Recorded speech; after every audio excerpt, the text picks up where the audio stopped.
दोस्तों, आपका स्वागत है हमारे YouTube चैनल बुद्ध प्रेरणा पर। आज हम आपके लिए मन को बस में करने का एक ऐसा साधारण सा उपाय लेकर आए हैं जिससे आप अपने मन को बस में कर सकते हैं, और यह जानेंगे हम एक कहानी के माध्यम से। तो चलिए कहानी को शुरू करते हैं। यह कहानी है एक सन्यासी की।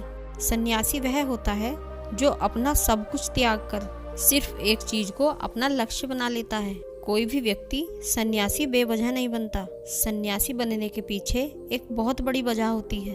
उस व्यक्ति के सन्यासी बनने के पीछे भी एक बहुत बड़ी वजह थी। सन्यासी बनने से पहले उस व्यक्ति के मन ने उस व्यक्ति से बहुत गलत कार्य कराए थे, बहुत से पाप करवाए थे। उस व्यक्ति का मन उसका मालिक बन चुका था और वह अपने मन का गुलाम बन चुका था। जीवन के हर सुख, आराम और ऐश्वर्य प्राप्ति के बाद भी उस व्यक्ति के मन में बहुत पीड़ा थी। वह बहुत दुखी था और यही मानसिक पीड़ा उसे सन्यासी बना देती है। सन्यासी बनने के बाद वह व्यक्ति सांसारिक दुनिया से दूर हो जाता है, जंगल में रहने चला जाता है, ध्यान करता है, तरह तरह की साधनाएं और अभ्यास करता है, भिक्षा मांगकर भोजन करता है, एकांत और मौन का अभ्यास करता है। लेकिन फिर भी उस व्यक्ति का मन शांत नहीं होता। वह अंदर से बेचैन और परेशान ही रहता है। यहाँ एक बात समझने वाली है कि ध्यान या किसी भी साधना का जो शुरुआती बिंदु है, उसकी शुरुआत तभी की जा सकती है जब हमारा मन शांत हो, जब हमारा मन हमारी सुनता हो। लेकिन उस सन्यासी का मन न तो शांत था और न ही उसकी सुन रहा था। उस सन्यासी के मन में यह बात गहराई से बैठी जा रही थी कि मन को बस में करना, मन पर काबू पाना असंभव है। लेकिन फिर एक दिन उस सन्यासी को एक व्यक्ति मिलता है जो ना तो कोई साधु सन्यासी होता है और ना ही कोई बुद्धिमान व्यक्ति। वह तो बस एक साधारण सा चरवाहा था। उस जंगल में अपनी भेड़ों को चरा रहा था। वह चरवाहा उस सन्यासी के पास आकर उससे पूछता है, क्या मैं तुम्हारी कुछ मदद कर सकता हूँ? तुम बहुत परेशान लग रहे हो। मैं तुम्हें पिछले कई दिनों से देख रहा हूँ। तुम बहुत बेचैन रहते हो। अगर तुम चाहो तो मैं तुम्हारी सहायता कर सकता हूँ। चरवाहे की बात सुन सन्यासी कहता है, भला तुम क्या मेरी मदद कर सकते हो? तुम तो एक संसारी हो जो अपनी मोहमाया में लिप्त रहता है। यह सुन वह चरवाहा उस सन्यासी से कहता है, मैं तुम्हारी मदद कर सकता हूँ। मैं मन को बस में करना जानता हूँ। सन्यासी चरवाहे के मुंह से यह बात सुन जोर से हंसने लगता है और कहता है, क्या कहा तुमने? क्या तुम मन को बस में करना जानते हो? मैंने अपना सब कुछ त्याग दिया और जंगल में रहने लगा, तब भी मैं अपने इस मन का गुलाम हूँ, और तुम कह रहे हो कि तुम इसे बस में कर सकते हो? वह चरवाहा कहता है, मन को बस में करने के लिए सभी वस्तुओं का त्याग करना आवश्यक नहीं है और ना ही जंगल में आकर रहना जरूरी है। बस एक चीज है जिसे छोड़ना सबसे जरूरी है। वह सन्यासी उस चरवाहे से पूछता है, और वह एक चीज क्या है? वह चरवाहा सन्यासी से कहता है, वह एक चीज है गलत जानकारी। आज तक हमारे भीतर जो भी जानकारी गई है उसी ने हमारे मन का निर्माण किया है। सन्यासी उस चरवाहे से पूछता है, परंतु वो कैसे? वह चरवाहा समझाते हुए कहता है, मान लो आज तक तुमने अपने जीवन में सेब का फल नहीं खाया, तुम्हें सेब के स्वाद के बारे में कुछ भी नहीं पता, तो क्या तुम्हारा मन कभी सेब खाने को कर सकता है? नहीं ना। इसीलिए हमारे मन का निर्माण जानकारी से होता है। वह सन्यासी उस चरवाहे की बात से प्रभावित हो जाता है और उससे कहता है, क्या इस बारे में मुझे और विस्तार से समझा सकते हैं? वह चरवाहा उस सन्यासी से कहता है, अगर तुम अपने मन को बस में करना चाहते हो तो अब मेरी बातों को ध्यान से सुनना।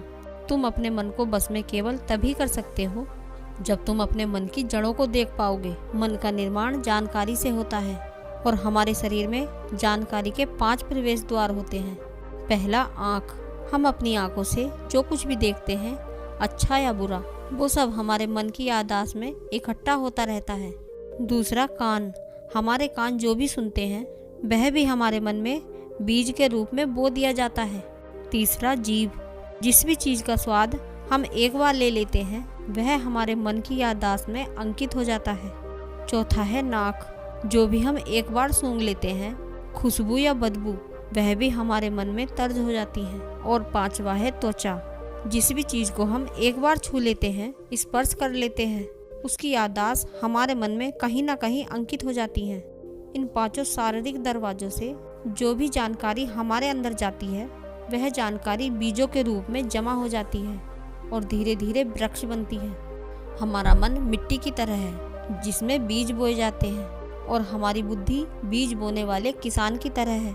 अगर हमारी बुद्धि गलत जानकारी के बीजों को सही जानकारी के बीज समझकर बो देगी तो जब भविष्य में वह बीज वृक्ष बनेगा तो वह खराब फल ही देगा। तुम्हारा मन तुम्हारे बस में इसीलिए नहीं है क्योंकि तुमने पहले से ही अपने मन में बहुत सारे गलत बीज बो रखे हैं और अब वह बीज बड़े वृक्ष बन चुके हैं।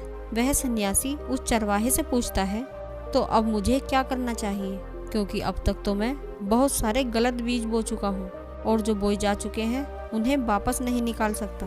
वह चरवाहा उस सन्यासी से कहता है, अब तक तुम अनजाने में गलत बीज बो रहे थे, लेकिन अब जानबूझकर सही बीज बोना आरंभ कर दो। तुम्हारे भीतर अगर हजारों बीज गलत हैं तो क्या हुआ, अब से लाखों सही बीज बोने के लिए तैयार हो जाओ।